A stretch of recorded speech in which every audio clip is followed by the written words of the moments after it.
किसान भाइयों नमस्कार, मैं पुनीत सिसोदिया। किसान भाइयों, आज की इस वीडियो में हम एफएमसी कंपनी के बेनेविया इंसेक्टिसाइड के बारे में जानकारी लेने वाले हैं। देखिए, जो बेनेविया इंसेक्टिसाइड है हमारी फसलों पर सकिंग पेस्ट यानी कि रस चूसने वाले कीटों को और चबाने वाले दोनों तरह के कीटों को बहुत ही इफेक्टिव तरीके से कंट्रोल करता है।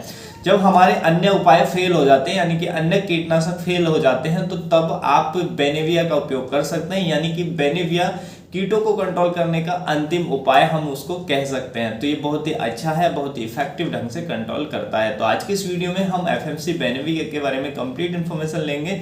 इसके अंदर टेक्निकल क्या है, कौन कौन सी फसलों पर स्प्रे कर सकते हैं, कौन कौन से कीटों पर अच्छा काम करता है, डोज क्या है, कीमत क्या है, रेनफास्टनेस रेट क्या है, रेसिडुअल एक्टिविटी क्या है, और इसके बारे में हम विशेष जानकारी इस वीडियो में लेंगे। वीडियो अच्छा लगे लाइक कीजिएगा, अच्छा ना लगे तो आप इसे डिसलाइक भी कर सकते हैं। तो चलिए जानते हैं। सबसे पहले हम बेनेविया के अंदर यदि टेक्निकल की बात करें तो इसके अंदर हमें साइनेंट्रानिलिप्रोल 10.26% ओडी फॉर्म में देखने को मिलता है। ओडी का मतलब होता है ऑयल डिस्पर्सिबल फॉर्मुलेशन में देखने को मिलता है, यानी कि ऑयल बेस्ड होता है। देखिए, ये जो है हमारा एक सिस्टेमिक इंसेक्टिसाइड होता है और ब्रॉड स्पेक्ट्रम इंसेक्टिसाइड है, यानी कि बहुत सारे कीटों पर ये काम करता है।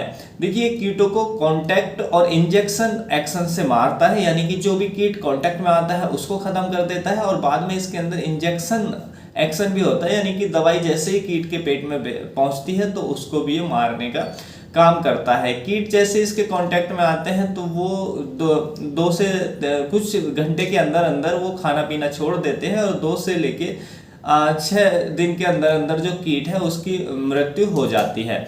देखिए, इसके अंदर कीटों को मारने का ओविसाइडल, लार्विसाइडल और एडल्टिसाइडल एक्शन होता है, यानी कि जो कीटों के अंडे हैं उनको भी खत्म करता है। लार्विसाइडल यानी कि जो लार्वा है लार्वा को भी खत्म करता है, और एडल्टिसाइडल यानी कि एडल्ट को भी कंट्रोल करता है। तो जिससे जो भी हमारा कीट है उसकी सारी स्टेज कंट्रोल होती है। तो इससे जो हमें कीटों पर जो कंट्रोल है बहुत ही इफेक्टिव कंट्रोल मिलता है। बहुत से कीटनाशक होते हैं कि वो केवल लार्वा पे काम करते हैं, एडल्ट पे काम करते हैं, वो एग पे काम नहीं करते, यानी कि एग अंडे को खत्म नहीं करते हैं। तो हम उसका स्प्रे कर देते हैं तो लार्वा और एडल्ट तो खत्म हो जाता है, लेकिन बाद में जो अंडे बच जाते हैं उनसे हैचिंग होकर फिर से कीट हमारी फसलों पर अटैक करता है।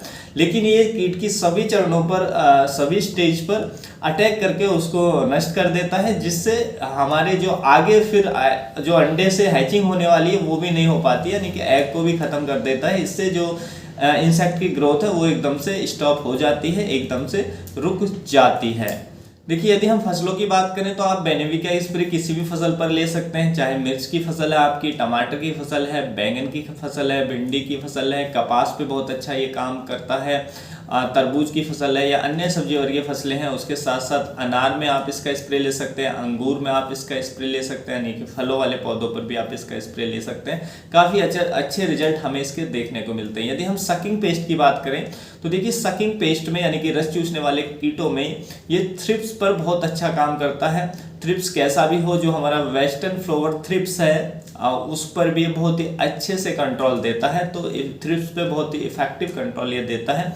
उसके साथ साथ एफिड्स को बहुत अच्छे से कंट्रोल करता है, व्हाइट फ्लाई को अच्छे से कंट्रोल करता है। व्हाइट फ्लाई के लिए आप इसका स्प्रे दे सकते हैं, और प्लांट हॉपर्स को भी बहुत अच्छे से कंट्रोल करता है। तो इन सभी सकिंग पेस्ट को बहुत ही इफेक्टिव ढंग से कंट्रोल करता है। जब आपके अन्य कीटनाशक फेल हो जाते हैं, काम नहीं करते हैं, तो अंतिम उपाय आपके लिए ये हो सकता है बेनेविया इंसेक्टिसाइड। तो इन सभी कीटों पर काम करता है। यदि हम चबाने वाले कीटों की बात करें देखिए, तो ये फल छेदक यानी कि फ्रूट बोरर पर काम करता है, स्टेम बोरर यानी कि तना छेदक पर भी अच्छा काम करता है। उसके साथ साथ लीफ माइनर की जो समस्या हमें देखने मिलती है, लीफ माइनर को भी अच्छे से कंट्रोल करता है। उसके साथ साथ जो बॉल वर्म कीट होता है, बॉल वर्म को ये बहुत ही इफेक्टिव तरीके से कंट्रोल करता है। तो इन सभी चबाने वाले कीटों को भी अच्छे से कंट्रोल करता है। तो सकिंग पेस्ट और चबाने वाले दोनों को कंट्रोल के लिए आप इसको अपनी फसलों पर स्प्रे दे सकते हैं। देखिए, ये जो कीटनाशक है ग्रीन लेवल का कीटनाशक है, जिससे ये एनवायरनमेंट के लिए काफ़ी हद तक सेफ है। और देखिए, यदि हम इसकी डोज की बात करें तो इसकी जो डोज हमें रखनी होती है 240 ml प्रति एकड़ के हिसाब से देनी होती है, यानी कि 1 एकड़ की फसल में 240 ml जो इसकी दवा है उसको जितना भी आपको पानी चाहिए 1 एकड़ के लिए उसमें मिलाकर आप स्प्रे कर देते हैं, तो आपको काफ़ी अच्छे रिजल्ट देखने को मिलते हैं। यदि हम इसके रेनफास्टनेस रेट की बात करें तो इसका जो रेनफास्टनेस रेट होता है वो 2 घंटे का होता है, यानी कि स्प्रे के बाद 2 घंटे तक बारिश नहीं होती है, तो इसके रिजल्ट काफ़ी अच्छे देखने को मिल जाते हैं। यदि हम इसकी रेसिडुअल एक्टिविटी की बात करें तो इसकी जो रेसिडुअल एक्टिविटी है वो लगभग हमें 15 दिनों तक की देखने को मिल जाती है। यदि हम इसके प्राइस की बात करें तो इसके जो 240 ml की पैकिंग का प्राइस है वो लगभग हमें 2100 रुपये के आसपास पड़ता है। प्राइस कम ज़्यादा भी हो सकते हैं एरिया वाइज। और देखिए, जो मैं आपको इसकी विशेष बात बताना चाहता था वो ये है कि आप बेनेविया का किसी भी फसल पर, एक फसल पर 2 से ज़्यादा स्प्रे ना लें, और प्रिवेंटिव में आप इसका स्प्रे बिल्कुल भी ना लें। जब आपकी फसलों में कीटों का अटैक दिख रहा है तभी आप इसका स्प्रे करें, और 2 से ज़्यादा एक फसल पर स्प्रे ना करें। 2 से ज़्यादा स्प्रे करेंगे तो कीट में रेजिस्टेंस डेवलप हो जाएगी, फिर ये आपका किसी काम का नहीं रहेगा। तो केवल 2 ही स्प्रे आप एक फसल पर इसके ले सकते हैं। तो किसान भाइयों, उम्मीद है आज की जानकारी आपको अच्छी लगी होगी। जानकारी अच्छी लगी तो वीडियो को लाइक कीजिएगा, अन्य फार्मर के साथ इसको ज़्यादा से ज़्यादा शेयर जरूर कीजिएगा। ये आप हमारी हेल्प जरूर करिएगा ताकि हम अधिक फार्मर तक पहुंच सकें और उन तक अपनी जानकारी पहुंचा सकें। और मिलता हूं आपको नेक्स्ट वीडियो में नई जानकारी के साथ। अपना ख्याल रखिएगा। धन्यवाद।